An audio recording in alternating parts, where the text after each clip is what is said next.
Pour certains d'entre nous, c'est une chose fantastique et on est impatient. Pour d'autres, son évolution rapide au cours des dernières années est un peu effrayante. Mais quoi qu'il en soit, l'intelligence artificielle est incroyable. Il y a même une théorie selon laquelle l'intelligence artificielle doit passer par 7 stades d'évolution. Examinons chacun d'entre eux et voyons où en est l'IA à l'heure actuelle. Dans l'histoire globale de l'intelligence artificielle, il y a d'abord eu l'étape dite du moteur de règles. Si ça semble basique, c'est que, eh bien, ça l'est. Mais ces premiers développements de l'intelligence artificielle ont été le fondement de son évolution. Ce sont eux qui empêchent tes toasts de brûler ou qui permettent à ta voiture de rouler en douceur grâce au régulateur de vitesse. Ces systèmes fonctionnent selon des règles strictes et tout ça est cohérent, mais pas très polyvalent. Les systèmes à moteur de règles ont été développés dès les années 50, mais ils sont aujourd'hui beaucoup plus complexes. Passons maintenant à l'étape suivante. As-tu déjà visité un site web t'invitant à dialoguer avec un chatbot? Cet autre type d'IA travaille dur pour nous. Ces systèmes plus évolués sont conçus pour être conscients de leur contexte. Ils sont toujours basés à 100% sur un apport humain, mais on peut leur apprendre 2 ou 3 choses en plus.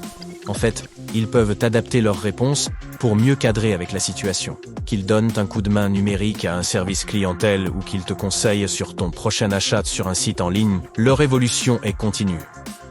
La catégorie d'IA suivante est encore plus spécialisée. Songe à des systèmes informatiques qui peuvent devenir des experts dans un domaine particulier. Ils peuvent même être meilleurs que nous dans certains domaines, principalement grâce à leur vitesse, car ils peuvent assimiler des tonnes d'informations extrêmement vite. À ce propos, as-tu déjà entendu parler du jeu de Go? C'est un jeu similaire aux échecs, mais avec beaucoup plus de possibilités. Certains disent qu'il y a plus de coups possibles au jeu de Go qu'il n'y a d'atomes dans l'univers. Eh bien, il y avait ce système informatique appelé AlphaGo. C'était comme un petit étudiant. Il avait quelques règles de base pour apprendre le jeu de Go et un objectif simple, gagner. Il commettait certes quelques erreurs ici et là, mais des humains étaient là pour le guider. En 2016, AlphaGo a joué contre son adversaire le plus redoutable, Lee Sedol, un célèbre champion. À la surprise générale, AlphaGo a gagné avec un score de 4-1. Peu de temps après, on a lancé AlphaGo 0. La différence, c'est que cette version du logiciel était autodidacte. Les scientifiques lui ont donné un puzzle à résoudre, sans l'image de référence sur la boîte. Pas d'aide humaine, pas de coup de pouce. Il ne pouvait compter que sur ses capacités cérébrales. AlphaGo 0 est donc devenu un passionné du jeu de Go.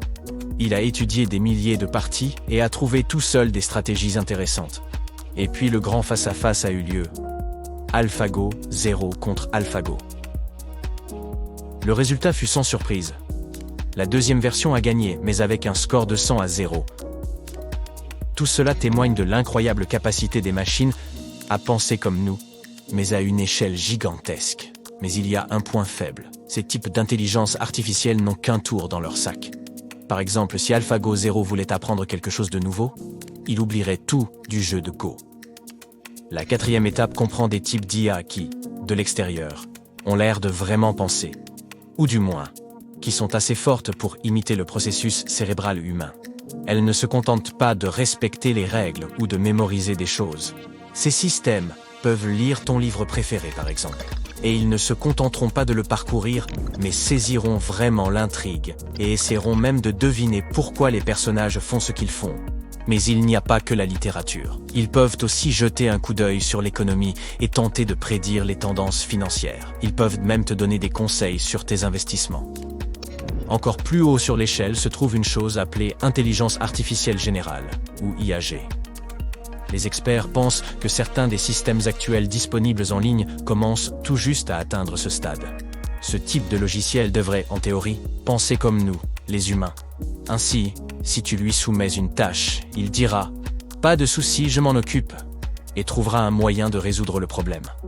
En fait, l'IAG vise à faire à peu près tout ce que nous pouvons faire. N'oublie pas que dans ce domaine, nous n'en sommes qu'au balbutiement.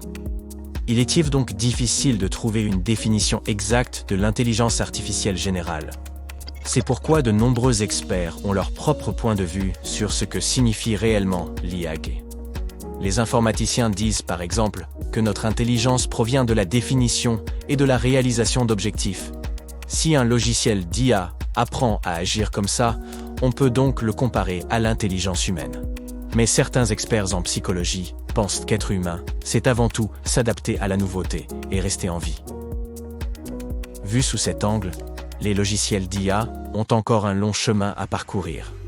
Avec cette nouvelle étape du développement de l'IA, nous commençons à entrevoir l'avenir. Ces systèmes théoriques sont appelés SIA, super intelligence artificielle. Ils agiraient comme des ordinateurs extrêmement intelligents, capables de penser mieux et plus vite que n'importe quel génie. Nous ne savons pas encore toutes les choses que ce type de technologie pourrait faire, mais réfléchis-y. Nous pourrions répondre grâce à elle à certaines de nos plus grandes questions, qu'elles soient d'ordre médical ou financier.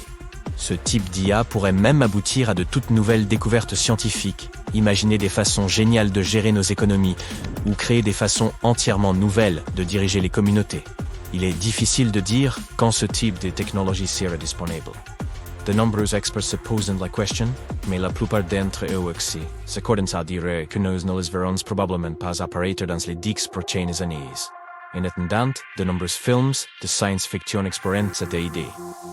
Si l'IA atteint un jour sa forme définitive, elle deviendra ce que l'on appelle une singularité. Dans cet avenir potentiel, les ordinateurs deviendront plus intelligents que nous. Ils seront tellement performants qu'ils pourront évoluer tout seuls, et si vite que nous ne pourrons plus les suivre. Cette idée est encore hors de portée pour l'instant, mais avec tout ce qui se passe en ce moment avec l'IA, on pense que la singularité se produira forcément un jour. Certains spécialistes ont même deviné que d'ici 2045, la singularité de l'IA fera partie de notre monde. Espérons que ceux qui les conçoivent introduisent quelques dispositifs de sécurité dans les machines. Il y a beaucoup de choses à prendre en compte. Par exemple, si les IA deviennent un jour trop intelligentes, pourrons-nous les stopper? Là aussi, les avis sont partagés.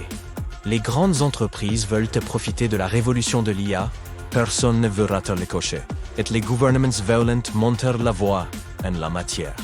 Donc, même si tout le monde est d'accord pour dire qu'il y a des choses dangereuses à prendre en compte, l'IA est un sujet important de nos jours. Freiner son développement est donc hors de question. Certains ont suggéré un interrupteur pour chaque type d'IA. Au cas où les choses s'emballeraient, nous pourrions appuyer sur le bouton et tout arrêter. Mais pas sûr que l'IA apprécie. Elle pourrait devenir suffisamment intelligente pour se débarrasser du bouton. Mais restons positifs.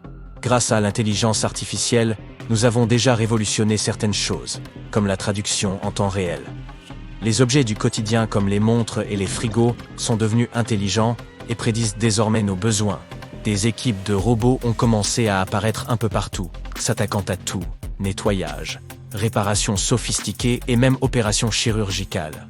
L'IA s'immisce même dans l'arène créative, concevant des chaussures, des gadgets et même des recettes de cuisine. Nous avions l'habitude de voir des voitures autonomes uniquement dans les films. Elles sont maintenant dans nos rues. Nous devons non seulement nous réjouir, mais aussi mettre la main à la pâte. Nous avons tous les outils nécessaires. Assurons-nous d'en faire bon usage.